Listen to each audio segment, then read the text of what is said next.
कहते हैं कि जो लम्हा गुज़र गया वो गुज़र गया, फिर वो कभी वापस नहीं आ सकता। तो ये बात बिल्कुल सच है। और अगर आप अक्लमंद और होशियार हैं ना, तो गुज़रते हर लम्हे की कदर कीजिए। और जो अपने आप के आज आपके पास है ना, आज ही उनकी कदर कीजिए, आज ही उन्हें इज़्ज़त प्यार मोहब्बत दीजिए और उन्हें बताइए कि आपके लिए वो कितने अहम हैं और आप उनके बिना अधूरे हैं। आज जो मोहब्बत आप हासिल कर लेंगे और उन्हें दे देंगे ना, वो फिर लम्हा कभी नहीं आने वाला। तो बिस्मिल्लाहिर्रहमानिर्रहीम, अस्सलाम वालेकुम माय यूट्यूब फैमिली, कैसे हैं आप सब। तो आज की इस खूबसूरत बात के साथ ही हमारे अफ्तार का भी टाइम हो गया था। और अफ्तार सिंपल सी है, आज फ्रूट है, जूस है और खजूर है।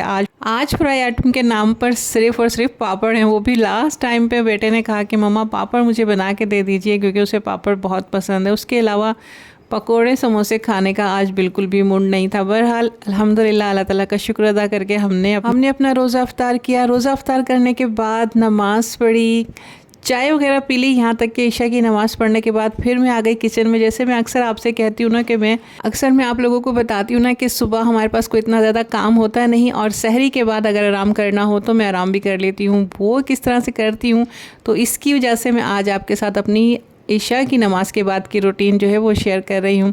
ईशा की नमाज़ मगरिब से लेके ईशा तक हम खूब रेस्ट करते हैं, चाय वगैरह पीते हैं, खाना पीना खाते हैं, जो भी हमें खाना हो। उसके बाद ईशा की नमाज़ पढ़ने के बाद जो है ना, हम किचन में आ जाते हैं और अपने तमाम ज़रूरी काम जो है कर लेते हैं। घर को भी साफ़ सुथरा कर लेते हैं। मुझे ब्रेड क्रम्स बनाने थे, वो मैंने बना लिए। इमली का पल्प मुझे फ्रीज़ करना था बना के, तो मैंने यहाँ इमली का पल्प भी बना दिया है और उससे भी फ्रीज़ कर दूँगी। अच्छा, कुछ लोग बोलेंगे भाई अफ्तार के बाद तो हमारी बिल्कुल हिम्मत नहीं होती कि हम किचन में जाएं। तो ये भी ठीक है। एक टाइम था जब बच्चे मेरे छोटे छोटे से थे ना, तो उस वक्त मैं सारा काम जो है ना अफ्तार से पहले करती थी, क्योंकि अफ्तार के बाद मैं कहती थी कि मुझे कोई बिल्कुल भी नहीं छेड़े, मुझे कोई काम के लिए नहीं कहे। बिल्कुल मैं ईशा की नमाज़ पढ़ के ऐसी बेसुध होकर सो जाती थी ना कि मुझे बिल्कुल भी ख़बर नहीं होती थी दुनिया की। और जैसे जिस्म जो है ना वो मन के हिसाब से हो गया, इतना कोई अजीब सा भारीपन होता था। तो उस वक्त भी मैं काम करती थी, आराम भी करती थी, सहरी के बाद भी सोती थी, लेकिन बच्चों को स्कूल छोड़ने के बाद। पर उसका भी क्या है कि मैं तमाम काम अपने रोज़े की हालत में कर लेती थी।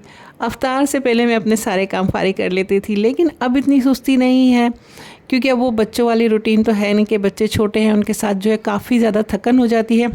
तो अब ऐसा कुछ है नहीं, जब दिल चाहा रेस्ट कर सकते हैं। लेकिन अब ऐसी बात भी नहीं है, क्योंकि जॉब वगैरह करने के लिए बाहर जाना पड़ता है, और जब इंसान जॉब करता है ना तो वो काफ़ी ज़्यादा एक्टिव हो जाता है। बूढ़े हों जवान हों, जो भी जॉब करने वाले होते हैं ना, वो उन्हें बिल्कुल आदत पड़ जाती है अपना हर काम वक्त पर करने। अच्छा, और जितने भी रिफ़िल वाले काम है ना, वो ये टाइम बेस्ट होता है। जो चीज़ भी आपको मसाले या घी वगैरह डालना हो ना, वो इस वक्त जो है आप डाल के रख लें। अफ्तारी और सहरी के टाइम पर जिस वक्त आप बना रहे हो ना, उस वक्त रिफ़िल वाले काम जो है ना वो बहुत ज़्यादा खलते हैं।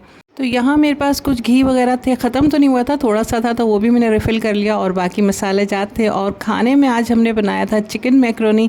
तो सब चीज़ से फारिग होने के बाद हमने खाया अपना खाना। लेकिन अभी लास्ट काम है, यानी कि बर्तन। तो मैंने कहा कि बर्तन धोने हैं, तो सबसे पहले आप सब बच्चों से मैंने कहा खाना पीना खा लें, ताकि लास्ट में जब बर्तन वॉश होना तो कोई बर्तन भी गंदा नहीं रहना चाहिए। तो ये चीज़ जो ना आप लोग भी फॉलो किया करें, जब आप बर्तन धोने लगे ना, तो जो खाना पीना करना हो ना वो सब कर लिया करें। तो यहाँ मेरे पास जितने भी बर्तन थे वो सारे मैंने वॉश कर लिया। अच्छा, बर्तन धोने से पहले पूरे घर में राउंड ज़रूर लगाया करें, कहीं कोई प्याली, कोई गिलास, कोई प्लेट है ना वो रखी रह जाती है, और फिर वो बर्तन धोने के बाद दोबारा आके सिंक में जो है बर्तन जमा होने लगते हैं। इसलिए एक राउंड लाजमी लगाएं, पूरे घर में सारे बर्तन समेट के धोया करें, ताकि बर्तन धोने के फ़ौरन बाद जो है बर्तन जमा होना नहीं शुरू हो जाएँ। और यही काम मैं कपड़े धोने से भी पहले करती हूँ। तमाम घर में राउंड लगाती हूँ, तमाम कपड़े जमा करके फिर धोती हूँ, क्योंकि मशीन लगाने के बाद मैं कहती हूँ कोई एक भी गंदा कपड़ा जो है ना वो उसी वक्त, कम से कम उस दिन मशीन में नहीं आना चाहिए। जिस किसी को चेंज भी करना होता है ना, वो भी मैं बोलती हूँ अभी चेंज कर ले। तो बस इस तरह से बर्तन वगैरह वॉश हो गए, सिंक मैंने साफ़ करके खुश कर दिया। अब लास्ट काम रह गया था जो मुझे सहरी के लिए चाहिए था, आटा। तो यहाँ जो है मैं जल्दी जल्दी से आटा भी गूंद लूँगी। और ये तमाम काम ज़्यादा जल्दी किस लिए कर रही हूँ, क्योंकि आज हमें डेंटिस्ट के पास जाना है। बेटी के दांतों की स्केलिंग हुई थी ना, तो उसका सेकंड जो है उन्होंने सेकंड टाइम भी बुलाया था, यानी कि 2 बार डॉक्टर के पास हमारा विज़िट था। जो स्केलिंग है ना वो हो चुकी है, लेकिन लास्ट फिनिश के लिए भी उन्होंने सेकंड टाइम बुलाया था, तो वो आज हमने जाना है। और वो अफ्तार के बाद बैठती हैं, तो इसलिए जो है फिर ईशा की नमाज़ पढ़कर और तमाम काम हुए होंगे ना, फिर जाऊंगी, तो बिल्कुल रिलैक्स होकर जाऊंगी, ताकि फिर आने के बाद मुझे कोई भी काम नहीं होगा। तो यहाँ मैंने काउंटर वगैरह अच्छे से साफ़ कर दिया और किचन को भी खूब अच्छी तरह से साफ़ सुथरा करके धो धा के बिल्कुल नीट क्लीन कर लिया है। कल तक के लिए हमारा किचन बिल्कुल साफ़ हो गया है। तो मेरी ना एक आदत है, जब मैं घर को साफ़ सुथरा करती हूँ ना, तो एक राउंड पूरे घर में ज़रूर लगाती हूँ, खुद को रिलैक्स करने के लिए या अपने पीस ऑफ माइंड के लिए। कुछ भी, हर इंसान की कोई ना कोई आदत होती है, तो मेरी ये आदत है। वैसे लास्ट के सारे काम बेटी करती है, अफ्तार में बनाती हूँ, और अफ्तार के बाद के जितने धुलाई सफाई करने वाले काम होते हैं सारे वो करती है। लेकिन आज क्योंकि मुझे ब्रेड क्रम्स वगैरह बनाने थे, तो मैं किचन में आई, तो सारे काम भी मैंने कर दिए। तो यहाँ रूम में जो है, पहले आपको एक रूम दिखाती हूँ। यहाँ पर जो है बेटी नमाज़ पढ़ रही है, उसने ईशा की नमाज़ पढ़ ली थी, और फिर कुरान शरीफ की थोड़ी बहुत तिलावत जो है वो कर लेंगी, क्योंकि जिस वक्त भी टाइम मिलना चाहिए ना इबादत का, उसी वक्त जो है आपने कर लेना है। ये मौका हाथ से जाने नहीं देना है। जैसे कि मेरे स्टार्ट की बात थी कि जो मौका चला गया वो चला गया, इसलिए अच्छे काम के लिए जो भी मौका आपके हाथ में आए ना, उसे फ़ौरन से ही सरअंजाम दे देना चाहिए। तो दूसरा रूम मैंने आपको दिखाया, वो तो बिल्कुल साफ़ सुथरा और खामोश है, क्योंकि बेटा भी बाहर है, बेटी नमाज़ पढ़ रही है, और मैं आप लोगों को विज़िट करवा रही हूँ अपने घर की सफाई का। तो यहाँ डाइनिंग टेबल वगैरह भी सब साफ़ सुथरी है। और यहाँ जो अलमारी पे जो फ्लावर्स रखे हैं ना, वो क्यों रखे हैं वो मैं आपको बाद में बताऊँगी।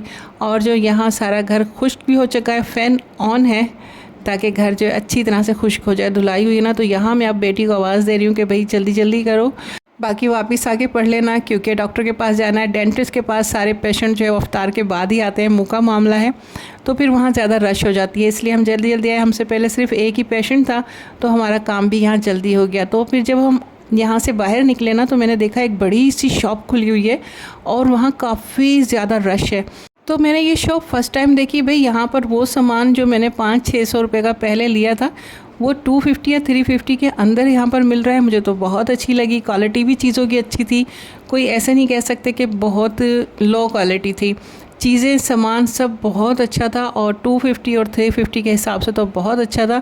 वैसे ये लग रहा है मुझे कि नई शॉप खुली है। तो जो यहाँ पे बॉयज़ खड़े होते हैं, उनसे मैंने पूछा, तो उन्होंने कहा कि 20 डेज़ हुए हैं इस शॉप को ओपन हुए हुए।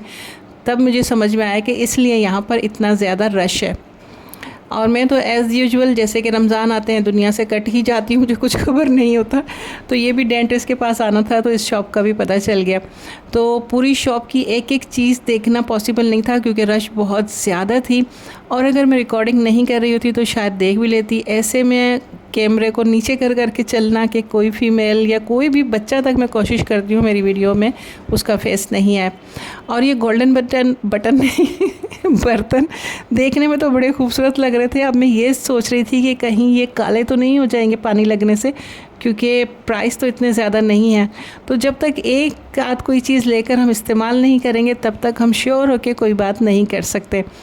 तो हो सकता है कि बहुत अच्छे भी हों। कुछ चीज़ें ऐसी मैंने ली भी हैं जो मैं बहुत डरती हूँ कि यहाँ से नहीं ली, मतलब पहले बता रही हूँ कि प्राइस की वजह से कि ये ख़राब ना निकल जाए, लेकिन वो बहुत अच्छी निकली हैं। तो ये गोल्डन जो बर्तन है ना, इसमें से भी कोई एक आध चीज़ मैं लाजमी लूँगी। ये जो है ना, ये जैसे वो लकड़ी की शीट होती है ना, उसका बना हुआ कोई बॉक्स है। हो सकता है ये कुरान शरीफ वगैरह रखने के लिए हो, लेकिन ओपन करके मैंने नहीं देखा, सिर्फ ऐसे ही देखा और रख दिया।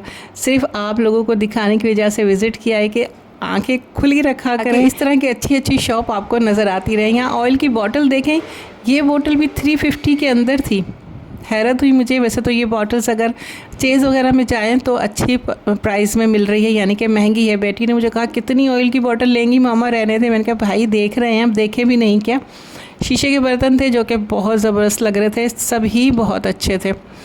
लेकिन यहाँ मैं आप लोगों को जो है वार्निंग देना चाहती हूँ, क्योंकि ये थोड़े थोड़े पैसों से भी ज़्यादा शॉपिंग करके बहुत ज़्यादा बड़ा बजट मत बना लीजिएगा कि पता चला कि काफ़ी बजट चला गया। क्योंकि ये चीज़ें होती कम पैसों की हैं, लेकिन अगर आपने सोचा थोड़े पैसे की है, 250 में तो है, 1 ले लूँ, 2 ले लूँ, 3 ले लूँ, 4 ले लूँ, इस तरह से कर करके इतनी सारी चीज़ें ले लेते हैं कि बजट ही आउट हो जाता है। तो ऐसा बिल्कुल भी नहीं करना है। तो शॉप चाहे जितनी भी सस्ती हो, चीज़ और सामान आपने वही लेना है जिसकी आपको ज़रूरत हो। एक लिस्ट बना के अपने वॉलेट में रख लें जो जो चीज़ें आपको चाहिए हों। तो कहीं भी इस तरह से अचानक से भी आपको कोई सस्ती शॉप नज़र आ जाए ना, तो अपनी लिस्ट में देखें आपको क्या चाहिए और वो वहाँ से परचेज़ कर लें। अगर आप शॉपीस लेने का सोच रहे हैं ना, तो कोई महंगे शॉपीस की बजाय ऐसी शॉप से कोई अच्छे सस्ते लेकिन बहुत खूबसूरत से जो है ना शॉपीस लेकर वो भी अपने घर में लगा सकते हैं।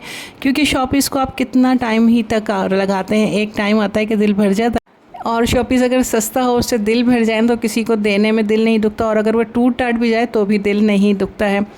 तो ज़रूरत की चीज़ें लेनी है, सस्ती शॉप है, एक आध एक्स्ट्रा चीज़ अगर आप ले भी लें तो कोई फ़र्क नहीं पड़ता, लेकिन बजट को लाजमी अपने जहन में रखना है मेरी प्यारी बहनों, कि आपको पता होना चाहिए कि आपका बजट कितना है। कभी भी उसकी तरफ से ज़्यादा आंखें बंद नहीं करनी है। हाँ, आपको कुछ हैंगिंग दिखाऊंगी जो हैंग करते हैं, बहुत खूबसूरत सी वॉइस होती है इनकी, वॉइस सुने आप।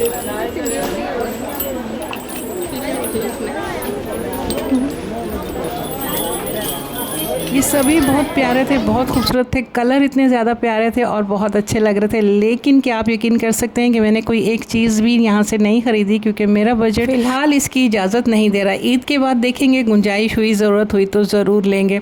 इस तरह की सस्ती और अच्छे खूबसूरत सामान की शॉप्स जो मुझे लग रहा है पूरे पाकिस्तान में ही ओपन हो रही हैं, तो ज़रूर अपनी अपनी सिटी में जाएँ और इस तरह की शॉप्स को विज़िट करें। हो सकता है आपकी ज़रूरत का सामान सस्ते में ही मिल जाए। तो आज की वीडियो यहीं तक थी। आप लोगों को कैसी लगी ज़रूर बताइएगा। चैनल को अभी तक सब्सक्राइब नहीं किया तो प्लीज़ जल्दी से कर लीजिए, ताकि आप ऐसी अच्छी अच्छी मज़ेदार सी वीडियोस आप तक पहुंचती रहें। चैनल को लाइक करके कमेंट ज़रूर कीजिएगा और बेल आइकन को लाजमी प्रेस कीजिएगा। इजाज़त दीजिए, अल्लाह हाफ़िज़।